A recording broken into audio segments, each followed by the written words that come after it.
Okay, right. So, audio log of none of your business, time irrelevant. Last we left off, we were knee-deep in Zombie Town, trying to make our way to the Frycorps headquarters. They keep saying that they have the resurrectionist situation handled, but clearly, if Frey was unconscious within 5 seconds of walking into the area, they don't have it super handled. You know who had it handled? Meave. There's like the deafening sound of the cock of a trigger, and then and Nemo, you see just like a bullet go right through Meave's chest as blood sprays out the back. Yeah. Meave is up. Sick, just absolutely sick, right? I mean, Tobias got a couple of shots in, and I did get to pull out a guy's spine through his skull, which was, pretty alright. But we handled it, is the point. Frey was still having a fuck of a time, though, and now Meave was pretty wobbly too, so I went ahead to scout while the rest of the citizens had a little bit of a lie down. There were tripwires everywhere, but not so much of a problem getting where we needed to go. The door opens, and there is a pistol right in your face. Yeah, okay, great. Good to see you. Been looking for you, in the good way or whatever. Who are you, exactly? You see the classic, like, cool-eyed mask Freycore, and the mask figure says, "Who are you?" Right, well, I've got some people that I'd like to go grab, but just for now, my name is Nemo. I believe I've definitely worked with you previously, and things went well. So if you could not shoot me and my folks, that would be much appreciated. You're the ones that sent up the flare? Yeah, that'll be us, yeah. Right, so our new good buddy Biggie rounded us up and blindfolded us to drag us back until we got to the compound, somewhere deeper into the zone. You get the understanding that this place is very self-sufficient. There is a mess hall, there is an armory, there is just so much going on, but within this air hangar, there is a city within itself where everyone is thriving, surviving, and working together. Biggie told us to talk to Hannah. There's only like 2 people in the whole faction who know anyone's names. They've got a big privacy thing, and Hannah's one of those people. But first, we were stopped by this guy who called himself Julian Fleck.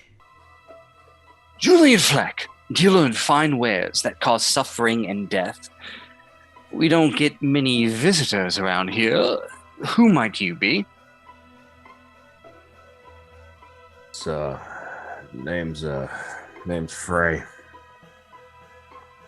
We're tourists. Tourists. I'm Tobias Cook. We're here looking for Hannah. This is the right way, right? We're on that way, but please, step by. I don't get. Most people around here don't appreciate what I do. You might. Here's the fucking thing. I think it seemed like a reasonable idea at the time. I mean, he was even-keeled. He let me try his vape. Ellie seemed, gung-ho about it, as gung-ho as she seems about anything. But anyway, we bought some of his shit, and the guy who called himself Julian said that he did pneumatic prosthetics. Once everyone else has gotten a chance to look, would you be able to look at a friend's arm, maybe make some improvements? Of course, I can take her back and help her. And Ellie says, "Yeah. After we get done shopping, I kind of want to get this taken care of." Don't worry about it. We'll talk to Hannah. Appreciate that. You want anyone to stay with you? Or? I have a thing with, surgery. I didn't like it last time with Doc. I'd like to do it on my own. Okay. Yeah. Sure. Yeah, absolutely. Well, they know where we are if you need us. Right. Rest of us went up to talk to Hannah. She's a pretty straight-laced, duty-first kind of person, but Tobias managed to convince her to share what she knew about Bradley Cannon's buddy, Jimmy. Mr. Ripshaw was a member of our corps who decided to become involved with the Resurrectionist. We have a fragile relationship with the Guild. While they tolerate us due to our fortified position and the massive casualties it would cause if they tried to invade, we do not need to give them another reason to attack, and we have no desire to spread the madness of necromancy to our ranks. Mr. Ripshaw decided to go rogue, and he obtained a hideout within the passage. There, the guild sent a death marshal after him, who did not survive. The guild was foolish and thought that one death marshal could capture Mr. Ripshaw. After Mr. Ripshaw killed the death marshal, he kept its coffin as a trophy, and the guild brought Lady Justice in to capture him, where he was sentenced to hang until someone paid his absurd bail, and we have not seen him since. After that, we bundled off to the compound medical bay thing. Again, Frey and me were right fucked up. Frey's been having this super intense, fever, I think. He's been getting really hot. He has been taking his shirt off a lot, but that's not what I'm talking about right now. Anyway, once they got into bed, they were both out like lights, and I kind of cornered Tobias, I guess, and we had a little chat. Ellie said something. Ellie's had surgery before. Yes. Something happened to the train with the job that we did for these guys, right? Yeah. Okay, and that's okay. Yeah, you see, she has her journal out in her lap and is flipping through some shit. Who is Doc? Who is Doc? You don't remember who Doc is? He was with us on the Soulstone job. Yeah. Irish guy. That liked to make explosives, right? Remember him? Yeah. Do you? That's. Are you telling me you don't remember Doc? I mean, maybe I hit my head or something. I don't know. And he was the one, he did surgery on Ellie before. Then that's. Yeah, it was a thing. Okay. No, yeah. No, it must just be. Nemo. He's gonna put his hand on your shoulder. Is everything all right? You doing okay? Yeah, I don't really remember what happened exactly. I mean, I remember some things you were unconscious at the train station, right? I remember that. Not one of my prouder moments. From what I hear, you came to save me, kid. I don't like it when you get hurt. So I remember that. You and me both. He sits down next to her. Is Doc okay? Yeah, from what I hear, he went to work in an orphanage. Look after these sick kids. Well, that's good. That's really nice, right? Yeah. Probably should have brought you to him for your hand if he's a surgeon. I mean, you did the best you could. I'm not worried about it. You feeling okay?